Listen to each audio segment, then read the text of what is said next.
عن موضوع اللي حصل في مسجد النور. طبعا هذه أيضا من ضمن فتن مفتي الجمهورية، نسأل الله أن يهديه. وهو معروف بتعصبه الشديد على السلفيين وعلى الإخوان وعلى كل جماعات الدعوة، وتعصبه الشديد جدا للصوفية بغير وجه حق، وكلامه في هذا الأمر معروف لا يخفى إلا على جاهل. فكان الشيخ حافظ سلامة حفظه الله تعالى هو المسؤول عن مسجد النور، وكان كلف مسؤول عمر عبد العزيز حفظه الله ان هو يخطب الجمعة بمسجد النور بالعباسية. وحتى كان دكتور عمر كان جاي معانا أسوان واعتذر عن الرحلة بسبب ان هو كلف من قبل الشيخ حافظ ان هو يخطب في مسجد النور. جماعة طبعا بتوع الأوقاف اللي هم الصوفية يعني متعصبين، كلفوا العمال في المسجد ان هم يحتلوا المنبر ويمنعوا صعود الدكتور عمر على المنبر في واقعة يعني غير يعني لم تحدث قبل هذا. وجابوا الدكتور حسن الشافعي حتى يخطب هو الجمعة.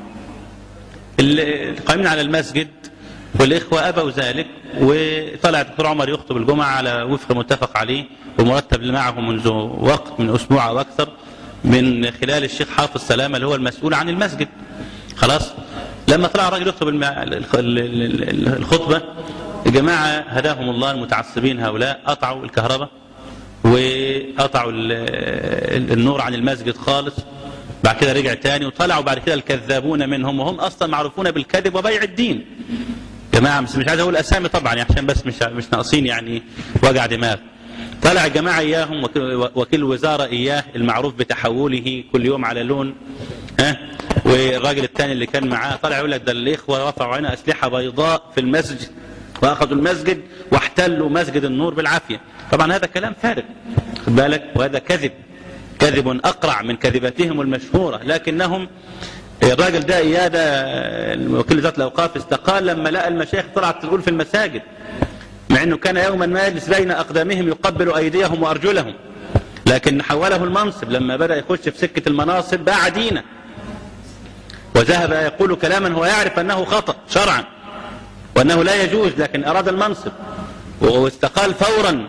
وطرده الأئمة في قاعة الشيخ محمد عبده في الأزهر لما حصل اجتماع مع شيخ الأزهر وحضر هو وأراد أن يتكلم، فهاج عليه الأئمة كلهم وطردوه خارج القاعة واستقال. لكن جابوه جماعة الصوفية الثاني علشان يستمر في معركة الصوفية والسلفية الآن، وهذه فتنة يؤجد لها الصوفية المتعصبون، وهم لا يبغون لهذه البلد إلا أن تكون بخير.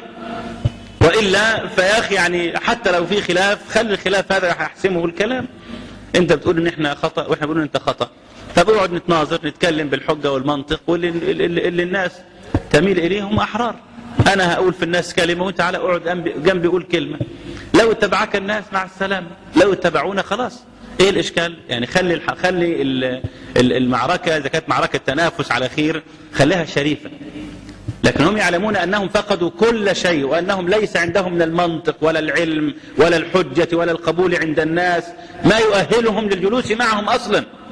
ولهذا يستخدمون العنف في كل مواطنهم، والتلبيس والكذب والتزوير والتعاون مع الإعلام الكاذب. هو نفسه الراجل دوت اللي قاعد مع خير رمضان في نهار مثل النهار ده وأخذ يسخر من المشايخ حتى أغلقوا القنوات الإسلامية، وما يقدرش ينطق بنص كلمة على قناة فجر من قنوات الفجور المشهورة. فهم هؤلاء إنما هم على الدين وليسوا له. ولن ينصلح حال الإسلام والمسلمين في مصر حتى يخرج كل هؤلاء المتعصبة المفسدون في الأرض من الأوقاف والأزهر. لازم الناس تمشي. الناس هؤلاء لا يصلحون لهذا المنصب. لا ينبغي أن نقر ولا تهدأ لنا بال حتى يزاح هؤلاء المتعصبون ممن لم يكونوا قط في صف الدين، إنما كانوا دوما في الصف الآخر يرادون المسؤولين وأمن الدولة والنظام وسوزان مبارك. وقضايا الختان دي مش بعيدة على أحد. اللي كان السبب الأكبر وراء تجديد هذه القضية وإنفاق الأوقاف مئات الملايين أو عشرات الملايين على قضية الختان والنقاب سوزان مبارك والمجلس القومي للمرأة اللي اتحرق وراح في 60 داهية. وكان قصدهم من ذلك تخريب البلد لصالح الماسونية. وكان سوزان مبارك رئيس منطقة الشرق الأوسط الروتري. وليس من عجب أن يحتفل الشيخ علي بعيد ميلاده في نادي روتري مصر الجديدة ويقال له هابي بيرثداي ومش عارف مفتي، ويحضر معه كبار الممثلين والرقاصين. فكانت القصة كلها مفهومة، لكن كان الكلام ممنوع، وكان بس اللي بيهوب كان بيحصل له انتوا عارفينه. لكن الآن خلاص سقط النظام، وينبغي أن يسقط كل أذياله، وهؤلاء أذياله، هؤلاء كلهم أذيال النظام البائد، ما وقفوا قط في صف الشريعة، فلا ينبغي أن يكونوا في مواقعهم. بس تنضبط الأحوال، ويجب على كل المسلمين أن يقفوا وقفة واحدة ولا يهدأوا حتى تخلى هذه المناصب كلها من هؤلاء الذين جاء بهم أمن الدولة والنظام الفاسد، وكانوا درءا له وعونا له على المسلمين والإسلام، وحتى يأتي أناس يختارهم الشعب. والله بقى يطلعوا صوفية، يطلعوا سلفية، يطلعوا مهلبية، ما تفرقش، أهم حاجة يكونوا ناس شرفاء همهم على الدين من أي تيار كان، ما تفرقش عندنا حاجة، احنا مش متعصبين ولا حاجة زيهم. يجي واحد صوفي مش مشكلة، بس يكون راجل بيتقي الله ويخاف على الدين ويحميه ويكون منصف، ما عندناش مشكلة. لكن هؤلاء غير مقبولين بالمرة، ومحاولتهم الفاشلة تلميع صورهم والزج بأنفسهم في وسط الثورة والبتاع كلام غير مرفوض، ده كلام مرفوض تماما، لا علينا ولا يقبله إلا مغفل.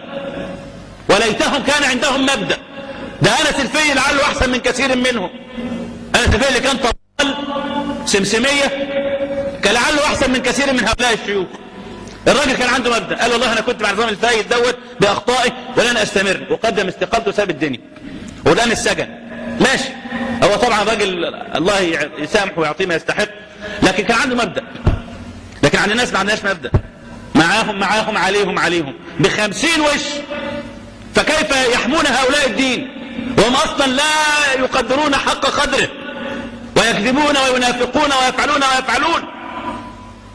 فاحنا الموضوع يعني ما ينبغي أن يمر، لأننا مش هنخلص، دول رؤوس فتنة.